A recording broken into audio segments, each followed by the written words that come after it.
ជាដំបូងនេះខ្ញុំសូមថ្លែងបង្គំដល់ព្រះតេជគុណគង់ព្រះអង្គសូមគោរពជម្រាបសួរដល់លោកសាស្ត្រាចារ្យនំសុភ័ក្រនិងសូមជម្រាបសួរដល់បងប្អូននិស្សិតដែលបានទស្សនានៅវីដេអូមួយនេះក្នុងថ្ងៃនេះផងដែរក្រុមរបស់នាងខ្ញុំបានធ្វើបទបង្ហាញមួយជូនចំពោះលោកសាស្ត្រាចារ្យនំសុភ័ក្រស្ដីអំពីអាណាព្យាបាលហើយក្រុមរបស់នាងខ្ញុំមានសមាជិកចំនួន2អង្គអ្នកទី1គឺព្រះតេជគុណនំពៅនិងនាងខ្ញុំឈ្មោះបាសភារានៅក្នុងការធ្វើបង្ហាញអំពីប្រធានបទស្ដីអំពីអាណាព្យាបាលនាងខ្ញុំបានរៀបចំវេទិកាចំនួន9ចំណុចទី1មានសេចក្តីផ្ដើមទី2និយមន័យអាណាព្យាបាលទី3ប្រភេទនៃអាណាព្យាបាលទី4អាណាព្យាបាលសម្រាប់អនិច្ចជនទី5អាណាព្យាបាលទូទៅទី6ទូនាទីនិងករណីកិច្ចទី7ផលវិបាកគតិយុត្តនៃការនៅក្រោមអាណាព្យាបាលទី8ការបញ្ចប់អាណាព្យាបាលនិងទី9សេចក្តីសន្និដ្ឋានមុននឹងឈានដល់ការបកស្រាយទៅលើប្រធានបទស្ដីអំពីអាណាព្យាបាលឲ្យកាន់តែលម្អិតនឹងខ្ញុំសូមលើកសេចក្តីផ្ដើមជាដំបូងដើម្បីបកស្រាយថាតើធ្វើបែបណាខ្លះដើម្បីឲ្យមានដំណើរការនៃការបង្កើតអាណាព្យាបាលឡើងចា៎សេចក្តីផ្ដើមអាណាព្យាបាលគឺជាយន្តការកតញ្ញូដ៏សំខាន់មួយដែលមានចែងនៅក្នុងក្រមរដ្ឋបវេណីនៃព្រះរាជាណាចក្រកម្ពុជាដែលស្ថិតនៅក្នុងគន្ថៃទី7ជំពូកទី6ផ្នែកទី1និងបញ្ចប់ដោយផ្នែកទី2កថាខណ្ឌទី5ការបង្កើតអាណាព្យាបាលឡើងក្នុងគោលបំណងការពារផលប្រយោជន៍និងទ្រព្យសម្បត្តិរបស់ជនដែលបានដាក់ក្រោមអាណាព្យាបាលហើយយន្តការនេះផងដែរត្រូវអនុវត្តជាអាងនៅក្នុងករណីដែលឪពុកម្ដាយទទួលមរណភាពឬត្រូវបានជួលនៅអំណាចមេបាទៅលើអនិច្ចជនចូលមកកាន់ចំណុច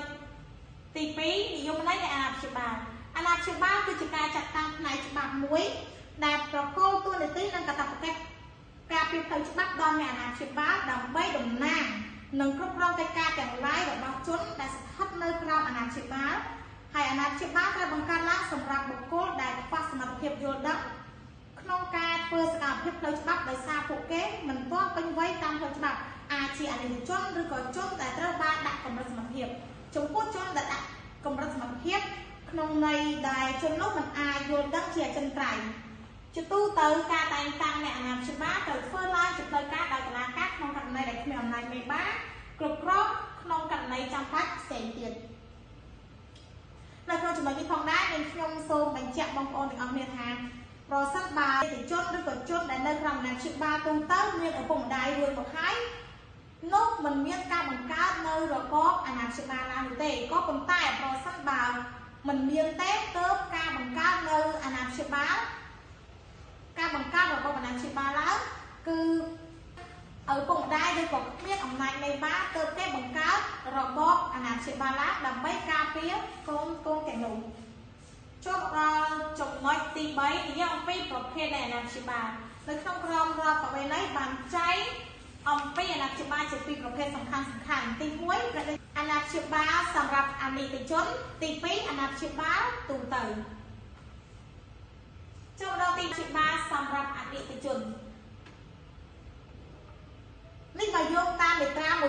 1068នៃក្រមរដ្ឋបវេណីអ្នកអាណាព្យាបាលសម្រាប់អនិច្ចជនគឺជាបុគ្គលដែលត្រូវបានច្បាប់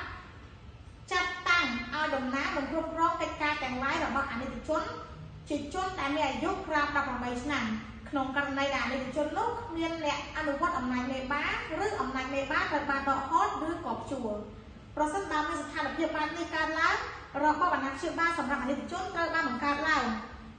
ហើយត្រូវតែមានជាស្វ័យប្រវត្តិប្រសិនបើមានបុគ្គលស្នើ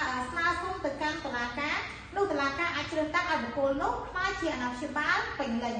ក៏ប៉ុន្តែប្រសិនបើអនិច្ចជនមិនមានអ្នកគ្រប់គ្រងនោះទេឪពុកម្ដាយឬក៏អំណាចមេបានោះទេអនិច្ចជននោះត្រូវគ្រប់គ្រងដោយមជ្ឈមណ្ឌលស្ដារនីតិសម្បទាឬក៏មជ្ឈមណ្ឌលក្មេងកំព្រាជាអាចដើម្បីការពារអនិច្ចជនក្នុងនាមជាអាណាព្យាបាលសម្រាប់អនិច្ចជននោះម្យ៉ាងវិញទៀតអ្នកអាណាព្យាបាលអនិច្ចជនមានសិទ្ធិនឹងករណីកិច្ចដោយឪពុកម្ដាយដែរឧទាហរណ៍ថាបើសិនជាឪពុកម្ដាយនិងកូនមានសិទ្ធិបែបណានោះអ្នកអាណាព្យាបាលសម្រាប់អនិច្ចជនក៏មានករណីកិច្ចនឹងមានសិទ្ធិដោយឪពុកម្ដាយនិងកូនដូចនោះដែរ ដើម្បីការពារផលប្រយោជន៍និងទ្រព្យសម្បត្តិរបស់កុមារដែលត្រូវបានការពាររហូតដល់ពួកគេពេញវ័យចូលមកដល់ចំណុចនេះគឺជាឧទាហរណ៍សម្រាប់អាណាព្យាបាលអាណិកជនទី1គឺឪពុកម្ដាយទាំងពីរបានទទួលមរណភាពនិងទី2ឪពុកម្ដាយទាំងពីរត្រូវបានតុលាការប្រកាសព្យួរឬក៏ដកហូតអំណាចមេបាដូច្នេះត្រង់ចំណុចនេះម្ដងនឹងសួរថាហើយអ្វីបានជាគេត្រូវដកហូតនៅអំណាចមេបាពីឪពុកម្ដាយពេលខ្លះមកពីឪពុកម្ដាយហ្នឹងគាត់បានប្រព្រឹត្តកំហុសខុសឆ្គងឬក៏កំហុសមិនគប្បីទៅកាន់កូនទើបតុលាការបានដកឬក៏ព្យួរដកហូតអំណាចមេបាពីឪពុកម្ដាយនោះចាចូលមកដល់ចំណុចទី5អាណាព្យាបាលទូទៅ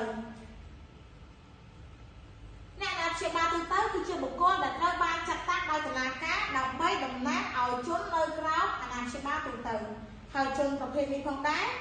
ជាធម្មតាគឺជាជនពេញវ័យឬក៏អនិច្ចជនដែលមានអាយុលើសពី15ឆ្នាំដែលត្រូវបានប្រកាសចាប់ដើមអាណាព្យាបាលទូទៅដោយសារពួកគេស្ថិតនៅក្នុងស្ថានភាពជានិរន្តរ៍ដែលខ្វះសមត្ថភាពក្នុងការយល់ដឹងនិងវិនិច្ឆ័យអំពីលទ្ធផលតាមផ្លូវច្បាប់នៃសកម្មភាពរបស់ខ្លួនដោយសារមានវិបត្តិបញ្ហាស្មារតីឧទាហរណ៍គាត់ជាមនុស្សវិបលាស់ឬក៏មនុស្សរុក្ខជាតិជាអាចបុគ្គលនេះមិនអាចទៅធ្វើសកម្មភាពដែលឯករាជ្យតាមផ្លូវច្បាប់ហើយដោយពេញលេញបាននោះទេចុះបើគាត់ជាមនុស្សឈួតតើក្នុងសម្បត្តិរបស់គាត់តើត្រូវធ្វើដំណេចដូចនេះអាណាព្យាបាលទូទៅនេះហើយគឺជាអ្នកដែលមើលថែទ្រព្យសម្បត្តិដោយមានភាពសុចរិតក្នុងគោលបំណងផលប្រយោជន៍របស់ជននៅក្រៅអាណាព្យាបាលទូទៅហើយមកវិញទៀតតើអ្នកណាជាអ្នកអាណាព្យាបាលទូទៅរបស់ជាអ្នកអាណាព្យាបាលទូទៅជាទូទៅអ្នកអាណាព្យាបាលគឺជាបុគ្គលដែលតុលាការជ្រើសតាំងតាមការស្នើសុំរបស់បុគ្គលពាក់ព័ន្ធដែលអាចជាញាតិរបស់ឧទាហរណ៍ក៏ជាជននៅក្រៅអាណាព្យាបាលទូទៅគាត់មានសាច់ញាតិដែលទុកចិត្តដូច្នេះក៏នឹងអាចចង្អុលបង្ហាញថាបុគ្គលខជាអ្នកដែលអាចមើលថែគាត់បានតែក៏មានការយល់ព្រមពីបុគ្គលខដែរទើបតុលាការអាចត្រួតពិនិត្យថាតើជននោះមានសមត្ថភាពនិងគប្បីទៅលើបុគ្គលកដែរឬអត់ទើបតុលាការអាចសម្រេចចិត្តជ្រើសតាំងឲ្យបុគ្គលនោះក្លាយជាអ្នកអាណាព្យាបាលទូទៅពេញលេញហើយមួយវិញទៀតអ្នកអាណាព្យាបាលទូទៅក៏ទទួលបានកម្រៃផងដែរព្រោះនៅក្នុងសេចក្តីសម្រេចរបស់តុលាការក៏បានប្រកាសថានៅពេលដែលអ្នកអាណាព្យាបាលទូទៅជាអ្នកមើលថែដឹកដល់ទៅកាន់បុគ្គលនោះដូច្នេះអ្នកអាណាព្យាបាលទូទៅអាចដកកម្រៃពីទ្រព្យសម្បត្តិរបស់បុគ្គលកហើយនាងខ្ញុំសូមបញ្ចប់ចំណុចរបស់ខ្ញុំនាងខ្ញុំសូមប្រកេនចំណុចបន្តទៅកាន់ប្រតិជននំបើធ្វើការបកស្រាយឲ្យកាន់តែលម្អិតទៅលើប្រធានបទអាណាព្យាបាលចាសសូមអរគុណជាបន្តខ្ញុំកណាអាភិបសូមអរគុណសម្រាប់សមាជិកក្រុមដែលបានផ្ដល់កិត្តិយសរបស់ខ្ញុំកណាអាភិបធ្វើបទបង្ហាញអំពីចំណុចបន្តជាបន្តខ្ញុំកណាអាភិបសូមអរគុណសម្រាប់សមាជិកដែលបានផ្ដល់កិត្តិយសខ្ញុំកណាអាភិបបកស្រាយចំណុចបន្តនេះគេនិយាយអំពីទូនាទីនិងករណីយកិច្ចចំណែកទូនាទីរបស់អាណាព្យាបាលគឺមានសារៈសំខាន់ខ្លាំងណាស់ក្នុងការធានាជីវភាពនិងផលប្រយោជន៍របស់ផលប្រយោជន៍នៅផ្លូវច្បាប់របស់ជនដែលខ្វះសមត្ថភាពយល់ដឹងនិងការថែទាំរក្សាករណីទាំងនេះដែរក៏បន្តដោយទាំងការថែទាំទុករបស់ខ្លួននិងការគ្រប់គ្រងក៏សម្បត្តិរបស់ជននៅក្រៅអាណាព្យាបាលចំណែកឯករណីយកិច្ចក្នុងការថែទាំនិងតំណាងរបស់អាណាព្យាបាលអ្នកអាណាព្យាបាលទូទៅគឺមានករណីយកិច្ចត្រូវធ្វើសកម្មភាពទាំងអស់នេះដើម្បីផ្ដល់ផលប្រយោជន៍ល្អបំផុតរបស់ជននៅក្រៅអាណាព្យាបាលទូទៅគឺជនរងគ្រោះ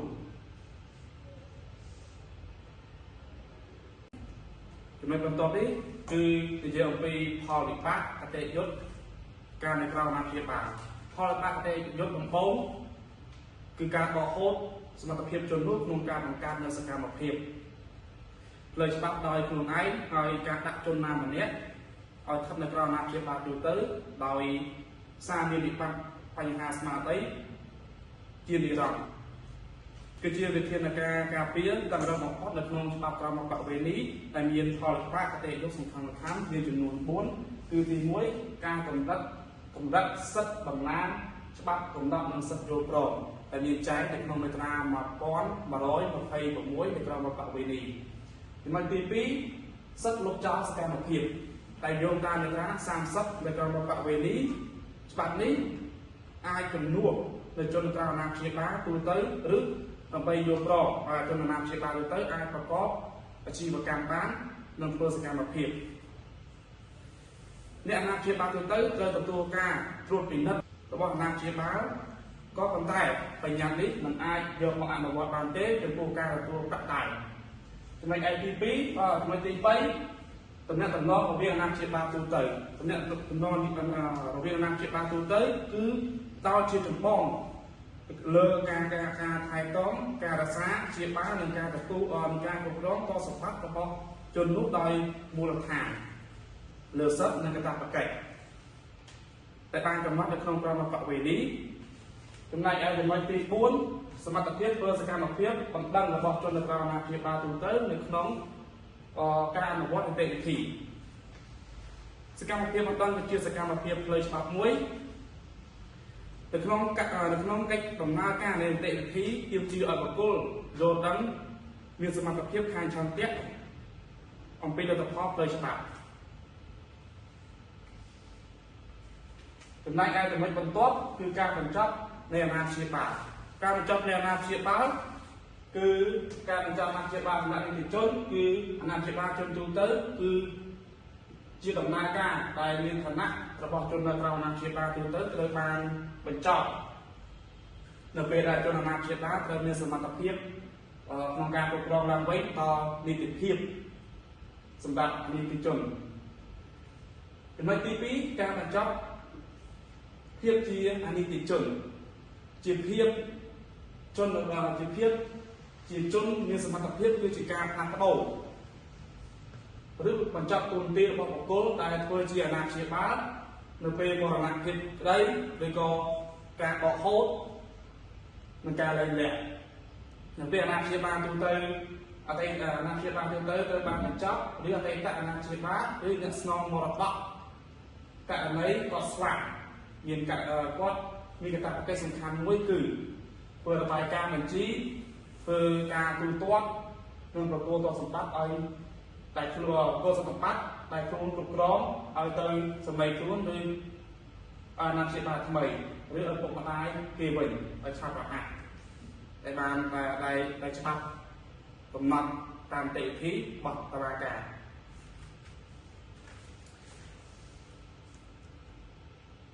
ចូលមកសេចក្តីសន្និដ្ឋានវិញយើងសរុបសេចក្តីមកតាំងពីចំណុចទី1រហូតដល់ចំណុចបញ្ចប់យើងអាចសន្និដ្ឋានបានថាអាណាព្យាបាលមិនមែនគ្រាន់តែជាវិធានផ្លូវច្បាប់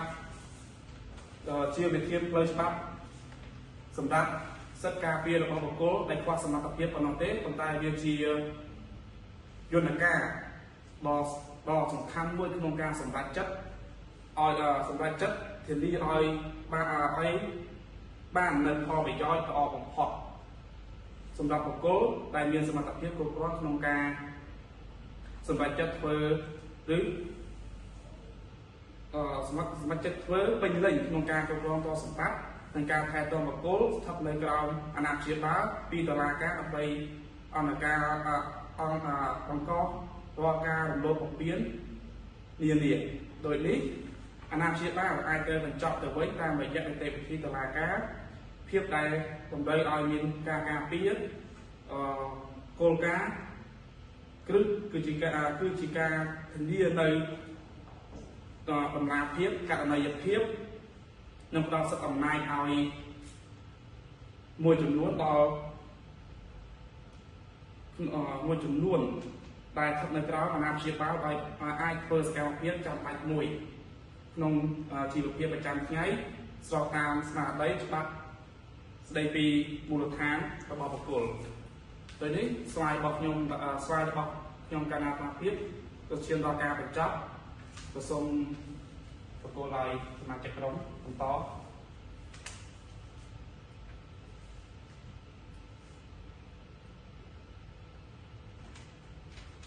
ជាចុងក្រោយក្រុមរបស់ របស់យើងខ្ញុំសូមអរព្រះគុណនិងសូមអរគុណដល់លោកសាស្ត្រាចារ្យនិងសុភ័ក្រដែលបានដាក់កិច្ចការស្រាវជ្រាវអំពីអាណាព្យាបាល